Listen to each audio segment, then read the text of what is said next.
Hey everyone, it's Charlene. Today I'm going to show you how to make this gorgeous card using some of the new products from the Heartfelt Harvest release from Honeybee Stamps.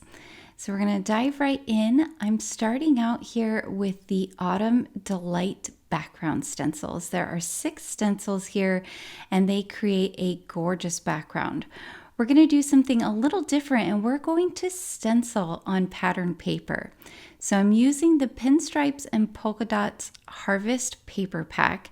This is a 6-inch by 8.5-inch paper pack and I'm choosing this really beautiful light pinky peach color. I love this paper pack because it's full of really nice fall tones, and I also like how large the sheets are because you can use it to make any size of card that you would like. Using my stencils, I am going to color in those layers of the Autumn Delight stencils. I'm going to use 5 of the 6 stencils, and I'm going to do each one in a different shade of pink. Some of them are going to be more of a peachy pink, and some of them are going to be a more true pink. I used Saltwater Taffy, Tattered Rose, Worn Lipstick, Picked Raspberry, and Kitsch Flamingo.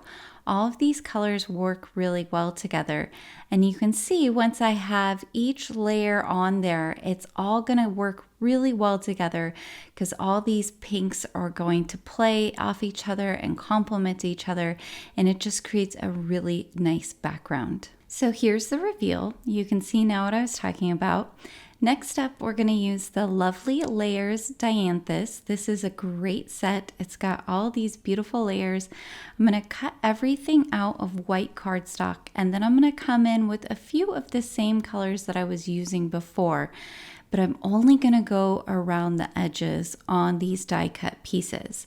So I'm starting out here with the Saltwater Taffy. I took it all the way around the largest piece, and then I'm coming in and I'm coloring the leaves here and there, and then I'm going to go over the top of all of the florals with Tattered Rose.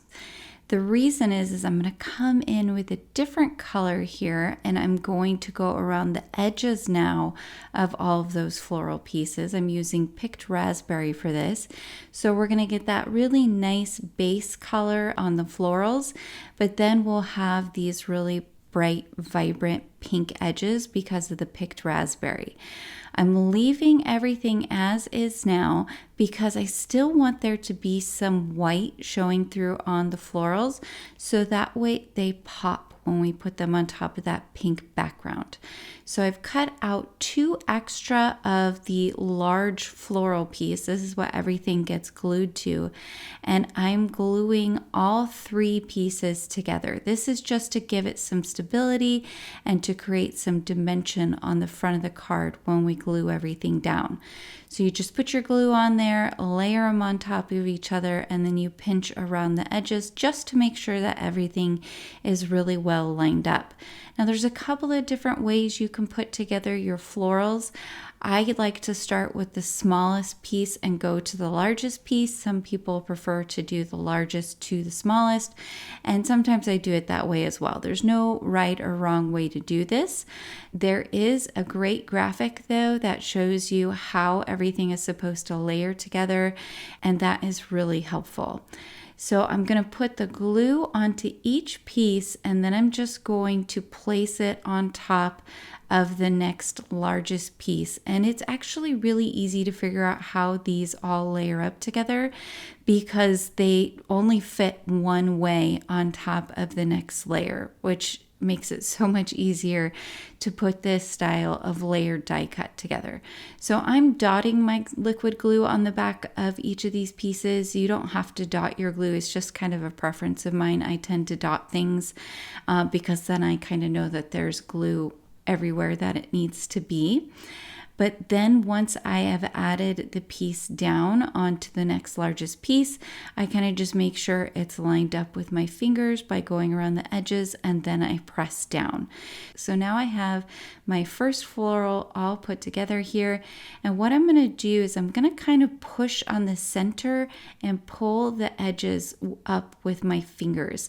And this is going to allow it to look like the blooms are curled up just slightly, and it's going to give a little bit more dimension to our final finished product. You could layer these also with foam squares in between, or you could even cut out duplicates of the floral pieces and layer them up, and that's going to give you even more dimension on the floral. I did the same thing for my other two flowers, and now I can glue them all to that base piece. Really easy to see which one is which. So I'm just putting some glue towards the back center of those flowers because I don't want that dimension we just added where the edges curve up. I don't want that to get flattened back down. So I'm just gluing the centers there so that they can still sort of rise up from the sides and look really pretty. So I did this all in shades of pink and kind of peachy pinks because I was going for this very pretty kind of muted fall vibe, but certainly you could do this in whatever colors you would like. Remember, you don't have to be limited to what is even found in nature. You could have rainbow florals and it would look beautiful.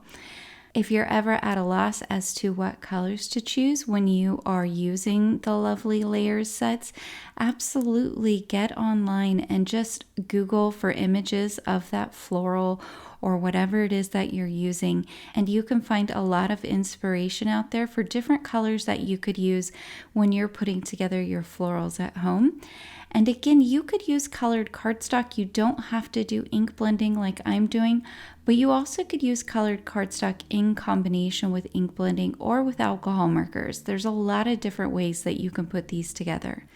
So I brought out my Sweet Stacks Rectangles dies, and I've chosen what size I want to cut this down to. I know that I'm going to want to have a little bit of a white border around the outside of my pink floral piece that we created.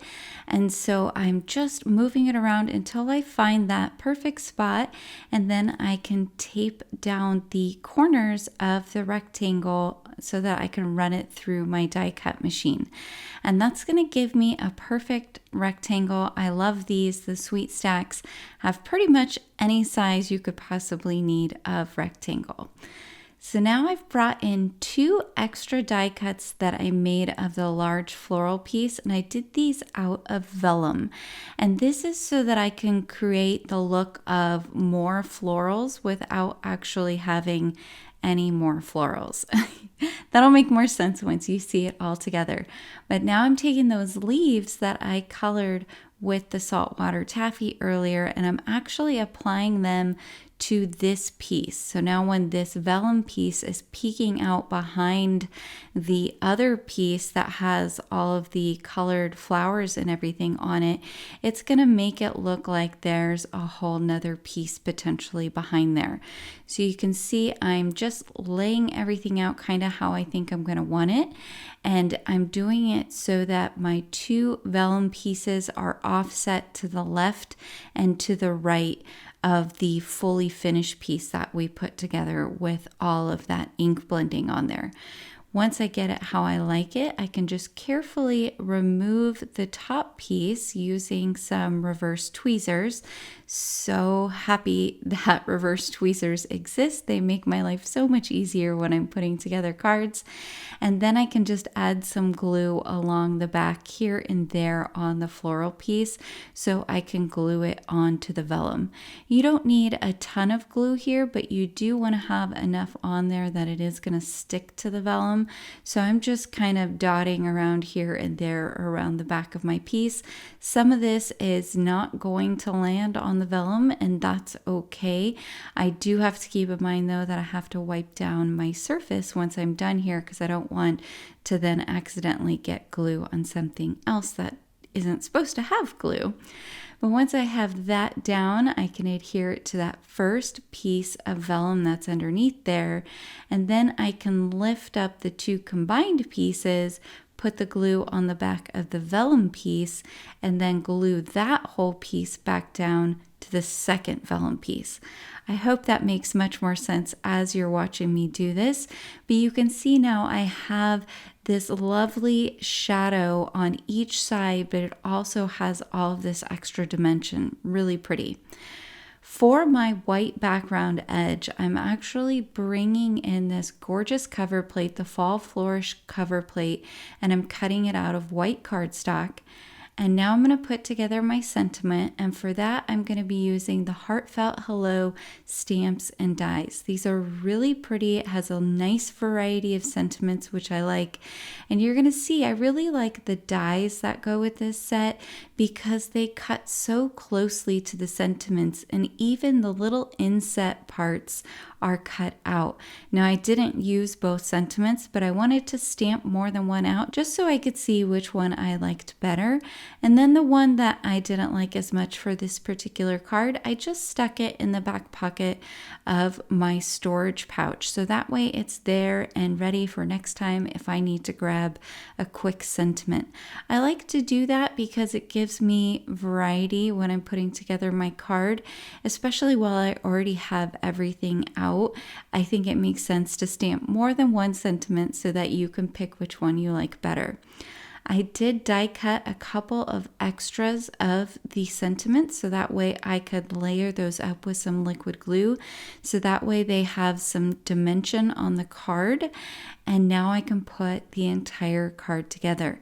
I'm using some liquid adhesive here on the back of the piece that I cut out with the cover plate die, and then I'm going to glue it to an A2 sized card base, which is 4 1/4 inches by 5 1/2 inches. And off camera I did put an acrylic block on there just to hold it down while the glue was drying. If you don't have a large enough acrylic block, you could also put it inside a book or even put your stamp platform over the top of it, just something that's going to hold it in place while the glue dries. Once that was dry, I added our gorgeous stenciled piece on the center there, just gluing that directly as well. And now I'm going to go ahead and put our fully put together beautiful little floral piece here, and you're going to watch me here in just a second I drop it. Thankfully it did not make a giant mess anywhere on the finished card piece. It mostly got onto the glass board, but I wanted to share that with you guys because most of the time we edit that kind of stuff out when we are making our card videos, but we drop our stuff just as often as you guys do. So I thought you guys might appreciate seeing my clumsiness. So I've got my sentiment here. I've added some glue to the back, and then I'm going to tuck it right kind of underneath the floral here, and it's going to be about 1/3 of the way up from the bottom. This is a really great place to put sentiments because our eyes tend to be drawn to the bottom third and top third line of a card. So keep that in mind when you're picking where to place things. And off camera, I went ahead and die cut another set of the leaves, and I've just left them white, but I am tucking them in here and there, gluing them around in different places on the card, just to give us a little bit more white on that floral so that it has some more differentiation from the rest of the card. Last but not least, I'm going to add some bling here with the gorgeous Homestead Harvest gem stickers. Love these. And the pink in here goes perfectly with the pink pattern paper. All right, guys, here's my finished card. I hope you picked up some tips and tricks today. Please be sure to like and subscribe, as well as hit that notification bell so that I can continue bringing you more crafty content in the future. Until next time, happy crafting.